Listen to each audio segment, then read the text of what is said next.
और सत्संगत, मौसम भी सुहाना। जब ऐसा दिन आता है तो बहुत नींद भी आती है सुबह, लेकिन ये तो गुरु की कृपा है। आप संत जन बहने गुरु के भगत हैं,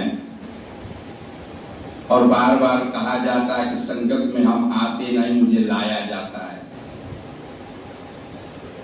कहते हैं गुरु का दर्शन सबसे निर्मल, सबसे पावन होते हैं, और कहीं हरदेव गुरु का दर्शन ही मन पावन होते हैं। ये मन को भाने वाला है।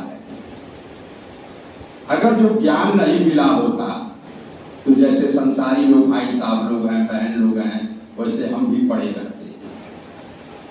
ये गुरु ने जगा दिया कि जाग जाओ, अब जागने की बेला है। उठ जाग मुसाफिर भोर भई, अब रैन कहाँ तू सोवत है। और जो सोवत है वो खोवत है, जो जागत है वो आप पा चुके हैं। पवित्र अवतारवाणी में शब्द लिखा है, बाबा जी ने फरमाया कि पढ़ लो चाहे इतिहास पुरानी, पिछले बलियों पीरों की, अब बदल दिए हैं सतगुरु ने रुख इनकी तकदीरों की। बदल दिया सतगुरु ने। आज हम भगत हो गए सतगुरु के, दास हो गए। तो सिर्फ मुख ना बोले कि मैं दास हूं, कर्म बोले। ये सतगुरु कैसे बदला, कैसे मोड़ा, जब हम इनके चरणों में गए। अभी भजन भी सुने हैं, पूज्य नाम भी सुंदर है निर्मला जी, और भजन भी सुंदर है कि हम निर्मल बन जाए। कि निर्मल मन जन सुमोई पावा। कहा तो हम क्यों घर पाए, हमके कौन पाएगा जिसका मन निर्मल हो, जीवन सुंदर हो, गुरु का भगत हो। कि निर्मल मन जन सोमोई पावा, अमोही कपट छल छिद्र न। अब बताइए साथ संगत, क्या मेरा मन निर्मल हो गया? प्यार से कहना। हम कह रहे हैं कि मैं ज्ञान ले लिया, और ज्ञान लेकर सेवा भी करता हूं, सिमरन भी करता हूं, सत्संग भी करता हूं। मुबारक है कि आप सब कुछ करते हैं, लेकिन मन निर्मल हुआ कि नहीं, इसका कब हम आभास करेंगे? एक तरफ संत बन गए और विश्रुति खाना नहीं छोड़े। प्यार से कहना, आप संत बन गए, महात्मा बन गए, गुरु का भगत बन गए, तो भगत का जीवन कैसा होना चाहिए, अब यह विचार करना है। आज इस पर हम विचार करेंगे कि मुख से सिर्फ भगत बने हैं कि कर्म से भगत बने हैं।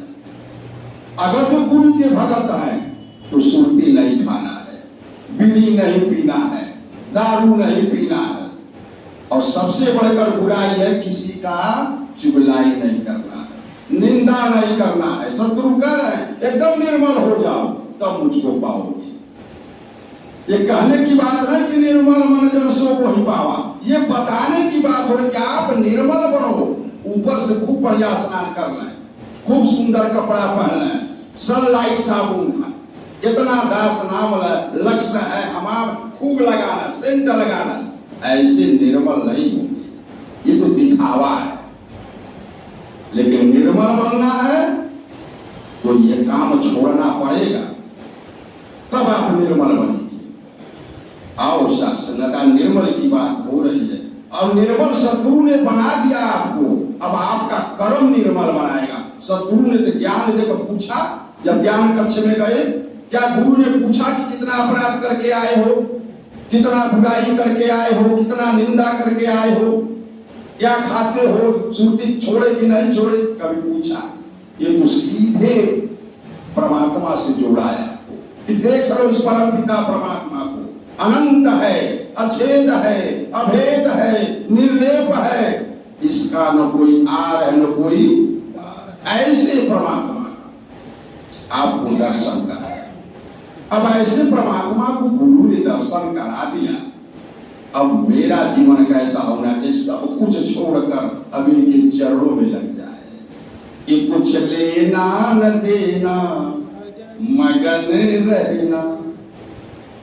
कबीरदास ने बहुत सुंदर लाइन गाया। कब गाया इसको, ये भजन को कब गाया जान लीजिए उसको भी। जब ज्ञान लिया रामानंद जी के द्वारा, जब ज्ञान ले लिया, जब एक पैर रामानंद जी का कबीरदास के पेट पर पड़ा, तुरंत उठकर राम राम राम राम राम। कै बजे? 3 बजे भोर ही में संत मिले। कबीरदास कहे हम भी ज्ञान लेना चाहते हैं, हम भी परमात्मा को देखना चाहते हैं, ऐसी आप कृपा करो महात्मा को मुझको भी दिखा दो। तो कहे समय की सदगुरु इस समय रामानंद जी हैं और दिन भर निकलते नहीं है कमरे से। कहने कब निकलते हैं? कहने 3 बजे भोर में स्नान करें, गंगा जी में जाते हैं काशी में। अब तुम वहीं जाओ, वहीं इंतजार करना। कहाँ इंतजार करना? उसी घाट पर इंतजार करना। और 3 बजे वो निकलते हैं और स्नान करने जाते, तभी उनका दर्शन होगा। आओ साथ संगत विचार करें कि कबीरदास ने 3 बजे भोर में उस काशी के तट पर, 3 बजे क्या कहा जाए, 12 बजे से जाकर उस काशी के तट पर इंतजार कर रहे हैं इस महान संत का, रामानंद जी का, कि कब मेरे गुरु आएंगे, कब परमात्मा का दर्शन होगा। उनको लालसा थी कि कब मैं परमात्मा को देख लूं, जिसकी भक्ति कर रहा हूं, कब दर्शन हो जाए। और आज दर्शन की बेला है। उसके बाद 3 बजे भोर में जब रामानंद जी निकले तो सीढ़ी पर कबीरदास कम्बल ओढ़ के सोए। इसी सीढ़ी के रास्ते हमारे हजूर जाएंगे तो दर्शन होगा। तब तक रात में जब निकले तो थोड़ा रात था और कबीरदास उसी पर सोए थे कम्बल ओढ़कर। तब तक पैर उनका उनके पेट पर पड़ा। प्यार से कहना, जब पड़ा तुरंत कबीरदास कम्बल फेंके और लगे ना चले। तो पा गया, कहना बेटा राम राम कहो। जब पैर पड़ा उनके पेट पर तो रामानंद जी की आवाज आ रही है, बेटा राम राम कहो। तुरंत ना चले ले गए। और साथ संगत आज वही चीज गुरु हमको शब्द में दे रहा है। सहज अवस्था में ज्ञान को दे दिए, कुछ नहीं पूछे और सीधे इस परमात्मा से जोड़ दिए कि देख लो उस परम पिता परमात्मा को। और परमात्मा से जोड़कर आपको 3 कर्म बताए। और 3 कर्म क्या है? सेवा, सुमिरन, सत्संग। हम ज्ञान कितनों ले रहे हैं। अभी दास जाता है गांव में, ऐसा आप काम बख्शे हैं तो किसी से पूछता है भैया कितना दिन हो गया, कहते हम 5 साल से ज्ञान लिए हैं।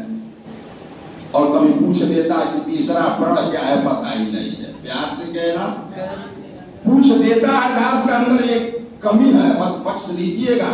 कि जब कोई महात्मा कहता है कि मैं 10 साल से ज्ञान लिया हूं, तो दास के अंदर ये गुरु कृपा करें, कहीं से टूटी हो कि पूछ देता है कि बताओ महात्मा 10 साल से ज्ञान लिए हो, गुरु ने क्या आपको दिया है? 3 कर्म बताओ, 5 प्रकृति बताओ, 5 प्रण बताओ, 9 प्रकृति बताओ। लेकिन नहीं याद है। क्यों नहीं याद है? कि सिर्फ आप ज्ञान लिए हैं, सत्संग से नहीं जुड़े। और गुरु ने जब ज्ञान दे दिया तो बताया कि आपको 3 कर्म करना है, सेवा करना है, सत्संग करना है, सुमिरन करना है। और ये तीनों करेंगे तो आपको सब कुछ याद रहेगा। और सत्संग ऐसा डर है कि हम सत्संग में तो रोज आ रहे हैं, रोज सुन रहे हैं, लेकिन इस पर मनन भी करना है, विचार भी करना है कि मेरा जीवन कैसा बने, कैसे मेरे सदगुरु ने दिए। अभी बच्ची पूनम ने गाया कि मेरे सदगुरु का नजर जे पर पड़ जाए।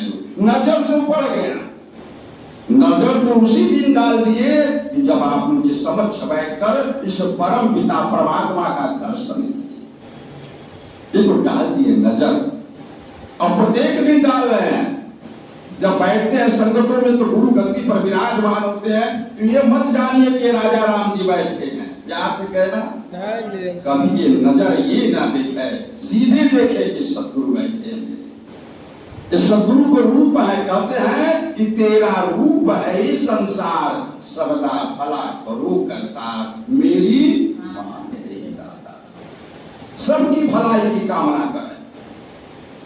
आज ये गुरु जीवन में मिला है तो जीवन को सजा ले, किया वो सजा ले आज को, और कल का पता नहीं। अभी कुछ ही दिन पहले साथ संगत एक भाई साहब के लड़के थे, अभी 35 साल की उम्र थी।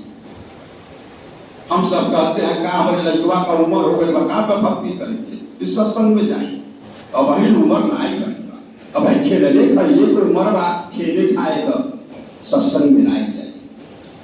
और इधर कहा जा रहा है कि भक्ति का कोई उम्र नहीं होता है, भक्ति का कोई उम्र नहीं होता है। भक्त प्रहलाद 5 साल के थे, कितने साल के थे, कितने साल के, 5 साल के भक्त प्रहलाद जी थे, और भक्ति शुरू कर दिए।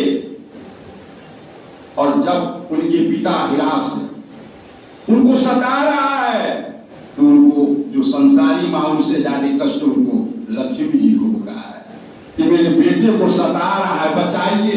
भगवान विष्णु से प्रार्थना करें, हे नाथ आपका लड़का है भक्त प्रहलाद, देखिए फेंका जा रहा है, कहें देवी क्यों घबरा रही है, आपके बच्चे को कुछ नहीं होगा, ये भगत है मेरा, क्या है, मेरा भगत है, यहां कुछ नहीं कर पाएगा, ये तो कर्म का फल भोग रहे हैं। हम कहते हैं हमको वहां फल मिली, कभी न जाने जैसा कर्म करोगे वैसा फल देगा भगवान, यह गीता का है। गीता भी कह रही है कर्म कर्मण्येवाधिकारस्ते मा फलेषु कदाचन,